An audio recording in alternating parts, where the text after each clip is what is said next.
sales. The first year, $230 million in sales. The next year, 750. We went to 23 million to 230 million to like 750. It was like an insane amount of money that we were making. And of course, Quaker Oats, had come in at that point and paid $1.7 billion for this brand. My bosses, they had to be really happy with me by then. So it's an extraordinary story. In 2008, I did go to Texas, and of course, this Long Island Jewish girl from, these parts, finally, my survivorship, which had lasted for many, many years, was sort of over. They were pulling things away from me. I was literally the most powerful and most known person out of the beverage industry.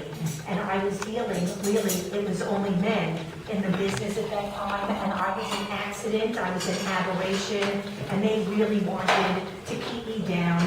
So they weren't doing anything to enhance what I could do for the brand. Interestingly enough, so they were not helping me, but VH1, all of my kids that started growing up with me were getting jobs now in other parts of the medium business, and I ended up doing 2 seasons of Celebrity Fit Club, which happened for me, which was a big, big hit on VH1, and then I was part of all of I Love the 90s, which was a big, big hit for them also, and then I did Vegas Vacation. I am a car dealer, and Chevy Chase is an asshole. But it was an unbelievably heady time. In 2008, I finally was given a contract by the Texas Snapple people, which was an empty contract. They literally had to give me notice when they were going to get rid of me. They gave me, that they realized that they didn't give me any time to prepare, any lead time, and they gave me a contract worth nothing with no guarantee. So they literally gave me a contract worth nothing, and I left Snapple, and that was in 2008, and I was devastated.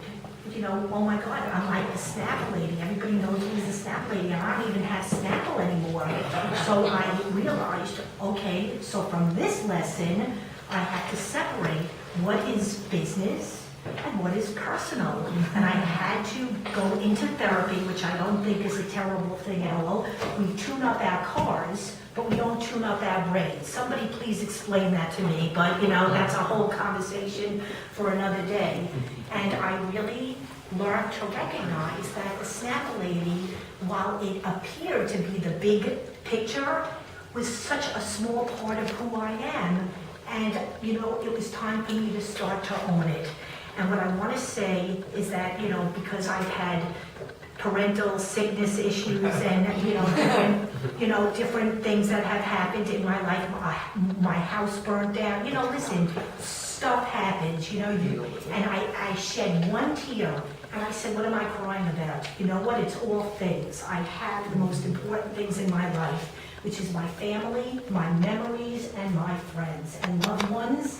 And I shed one tear, and I said, you know what, I'm not crying for stuff that doesn't really mean anything, because I have it all within me. You know what, and I just had this epiphany, what it really is all about. And we sweat so much of the small stuff, and the big stuff, is about changing a job.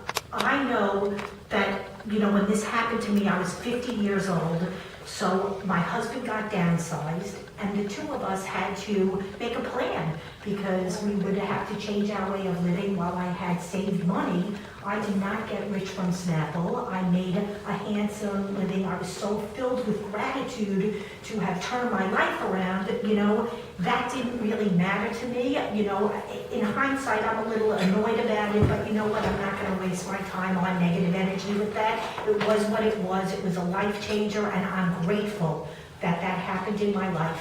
But it's been a challenge, because we had to make a decision.